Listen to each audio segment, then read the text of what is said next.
Hello to all members and friends of the UFO. Members of and friends of. Guess what's happening? First of all, the lighting is kind of dim in this room. I need more lights in this room. I mean, the thing is this, okay? The thing is this. BB, my other half, has moved into a house about 2 miles away. And I'm still in the apartment. It looks like I will be for the foreseeable future.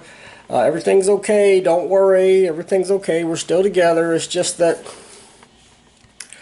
Philippine customs are a little bit different than American customs, and let's just say family and friends aren't into the idea of people living together when they're not married. And so, for now at least, and yes, she is my fiance, and yes, it will happen.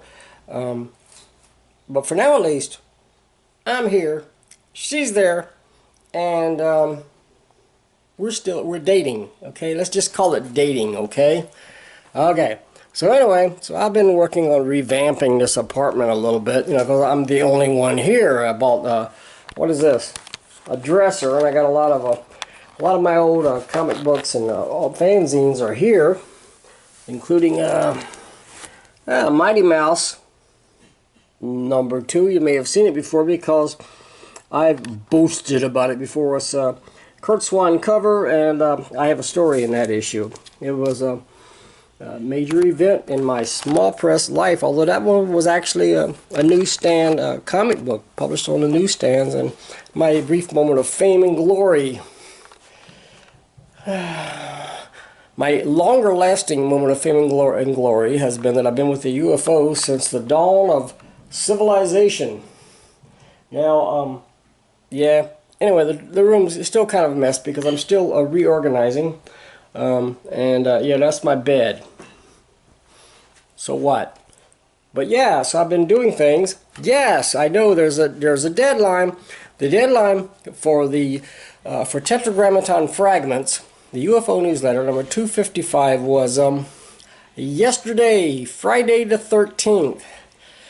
Seeing how it was Friday the 13th, you really didn't expect that to work out, did you? But the secret is this. I set the deadline, but actually the real deadline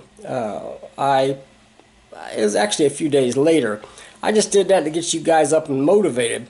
Now, if you haven't got your column into me yet for TF, go ahead and send it now, because next weekend I'm really going to put this thing together, and you know, I want to get this thing out, you know. It's my exciting new adventure as chairman of the United Fanzine Organization for the first time in a couple of decades, okay? Although I've been all over the place. I've been chairman of Pizzazz, I've been chairman of the BPP, blah, blah, blah, you know, the other co-op used the original name of the UFO, and Jim Main and I started that, and blah, blah, blah, blah. You know, there's a whole history here. I'm not going to bore you guys with that, but, you know, I've been around, man. I've been around. I've done a lot of things. Anyway, I have been working on a proposed new UFO Constitution, which is about 1/4 as long as the UFO Constitution that you guys have been using for a while. And I was actually in contact with Rob Imes today, and he was helping me along with this. We were discussing things, and he was very helpful, especially in the sense that I've been out of this for so long, and you know, I haven't really kept up with things. You know, as far as the internet goes, I'm still stuck in the 80s. Yeah, but I'm coming along, I'm adapting, I'm learning, you know, and but Rob helped me with a few things to help me kind of get updated with the modern era, and especially in the language, where I talked about webzines and this and that. He just said digital publications, make it simple, digital publications. And so I changed the sections of the Constitution to that, where I mentioned online comics or zines or whatever, digital publications. That makes it simple. Everybody understands that, and because things definitely have changed. In the early days of the UFO, I mean, we publish stuff by very primitive methods like Ditto, the spirit duplicator process, where you drew on a spirit master, and you know, the maximum print run was like 200 copies, and you turned a crank on this thing and you got 200 copies done in about a half hour, or maybe longer, to tell you the truth. But we didn't have any help. We didn't have any digital help. We couldn't format things using a computer or whatever. Everything was done by hand, and yeah, it was. And also, we didn't. You couldn't send out a PDF zine to anybody because nobody had a computer. I mean, no one. Only the government. The government had a computer like at the Pentagon, and it was like the size of 2 large, giant rooms. And you know, it goes all all the way, and it had like reel-to-reel tape recorders and stuff. It was like, it was nuts. You know, it looked like a science fiction movie from the 1950s. Because science fiction reflects reality, only it's fiction, you understand? Blah, blah, blah. So, yeah. But, yeah. So, anyway, where were we? I could be digressing. I always do. But, yeah, so looking at the last issue of TF. And here it is, the one that Dave Brandstetter published with a Sam Gafford drawing on the cover. Beautiful drawing by David. And, you know, of course, we miss Sam very, very much. There's Sam himself. Whoop. Hard to do this holding a camera in one hand, folks. And there's Sam the man right there. One of several important people that we've lost over the last year, including Jim Pack and Bill Shelley. But what I did was, I was looking at that, and I dug out some old copies of Tetragrammaton Fragments from the days when I was the editor, right? Like this one. What is this? Number 99, I think? I think it was number 99. Let me see. But, you know, I was looking at this. Talk about hand-created logos, etc., etc. And the way I did things back then. And, you know, like I say, it's been a while. It's been a while. And here's another one. With a cover by Ken Hahn. He says, "Oh, honey, the kids left the darn Tetragrammaton Fragmenter on all night again. Grumble. I should make them pay the darn electric bill." You see the light. Sorry about the lighting, folks. The light's not great right now. I need to get another light for this room. And here we go again. This was actually typed on a manual typewriter. Back in those days, I didn't even have. Not only, I didn't have a keyboard, I didn't have a computer, I had a manual, non-electric typewriter.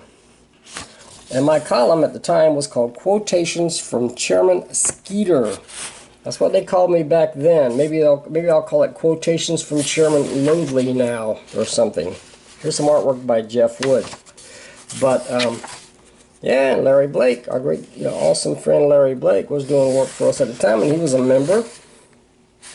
So anyway, I was looking at these because I want to get back into the feel of doing things, and because I'm not as advanced on some of this internet stuff as you guys may be, I'll be doing some stuff on the computer, and some stuff I'll be doing the old-fashioned way. So you might get kind of a nostalgic feel to the new TF when it comes out in a week, week and a half, maybe 2 weeks at the most, because it's kind of a mixture. It's going to be a mixture of old and new in method and approach, and yeah.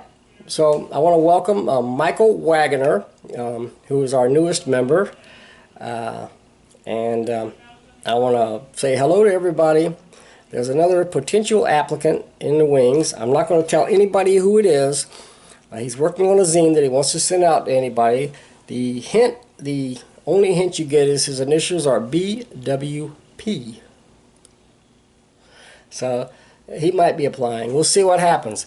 And there's a, and if you guys have any suggestions, or you know anybody that you think would be a good member, a good fit, let us know. let them know first, because you have to ask them to apply, because they have to apply and be voted in. Although the checklist has changed, not the checklist, the Constitution has changed slightly. It's the same in the sense that, you know, somebody has to apply and be voted in. And yes, I really have simplified things here. Just looking at it. I almost left out the part about honorary members, you know, because I thought that would be self-serving, you know. A person who's an honorary member originally was someone who was designated by the chairman as an honorary member out of respect, you know, because of their history with the group or their influence, or, you know, something that they'd done for the group in you know, over the years.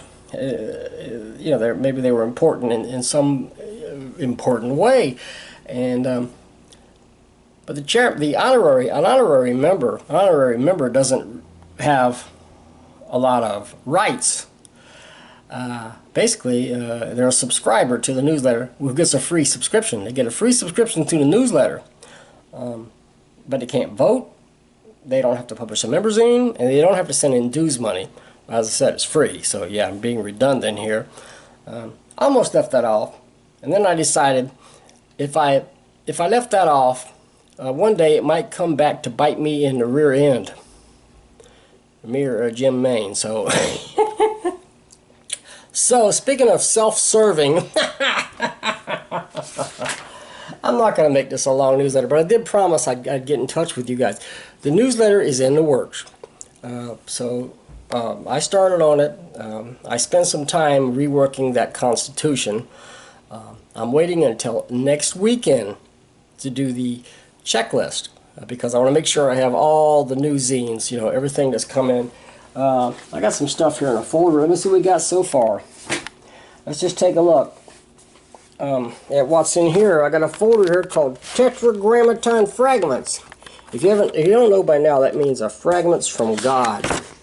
The Tetragrammaton is the 4 letters that make up the name of God in the original Greek or Hebrew or whatever. What do we got here?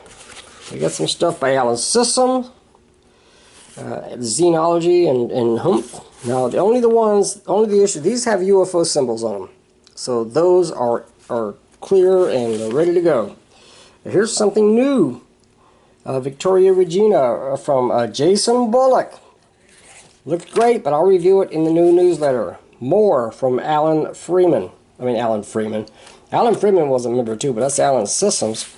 And Jim Maine's Whatever, #1, is right here.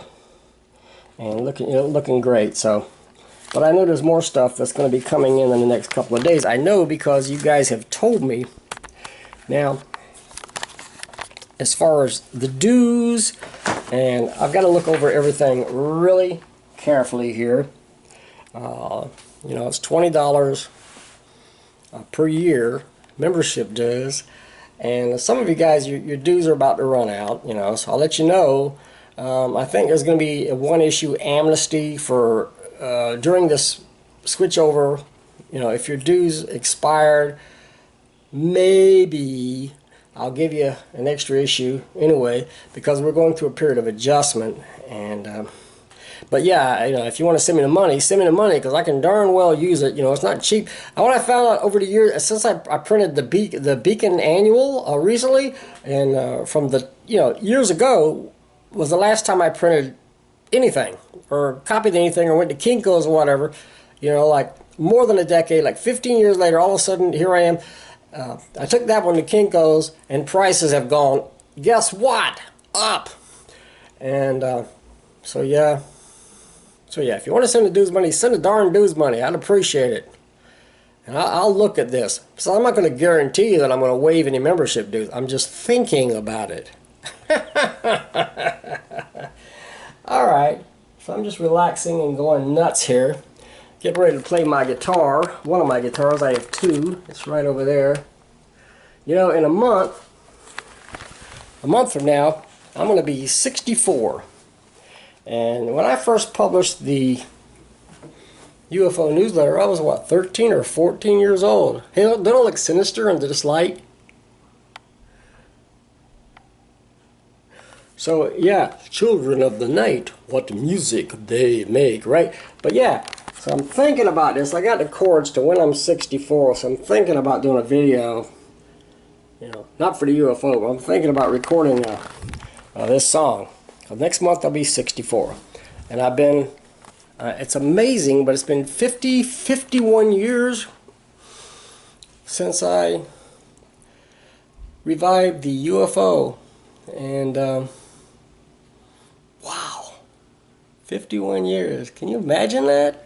And here we are again. We're going to do it again, and we're going to do it even better.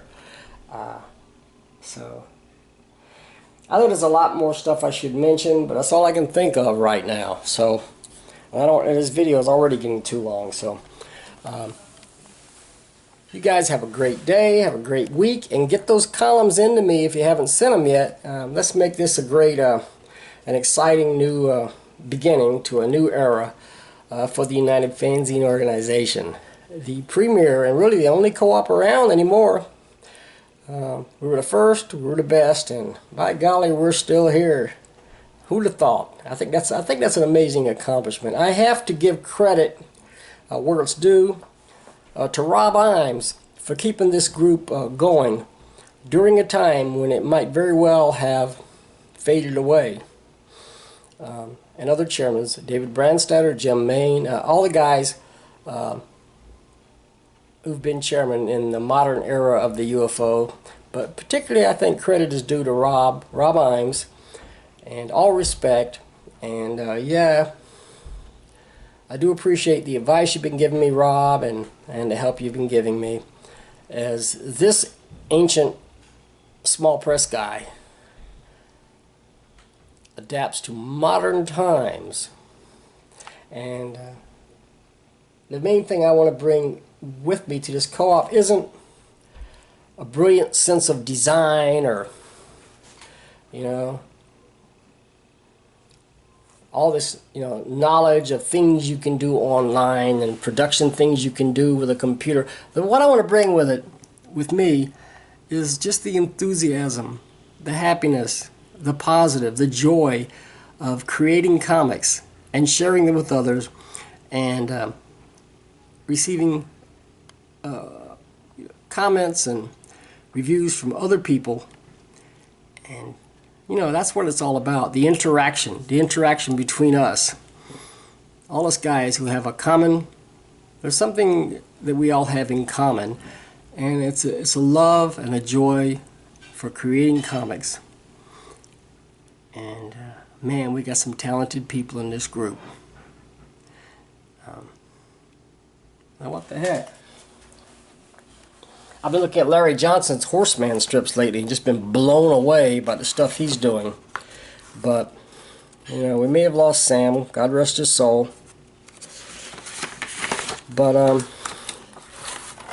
who's still here? Verl Holt Bond is back. Better than ever. David Brandstetter still here. Jason Bullock, Rob Cooley, Rob Imes, of course, Larry Johnson, Roger Keel, inspiring us all the time with great talent. Tim Kelly, one of the old BP peers from the 70s and 80s and stuff, and one of the best cartoonists around, one of the funniest guys around. Jim Main, who of course has been an awesome influence, even when I was unable to continue and the group looked like it was all over with in the early 80s. Jim popped up, got a hold of it, and revived this group. And he deserves all respect for everything he's done for the group. Alan Sissom, our emergency chairman, who also is the head of the Collectors Club, and has been an inspiration to me in the last few months. Alright guys, I'll let you go. Hope you don't mind this video too much. Said I'd stay in touch, and that's what I'm going to do. So expect more videos whether you like it or not. Adios, my friends.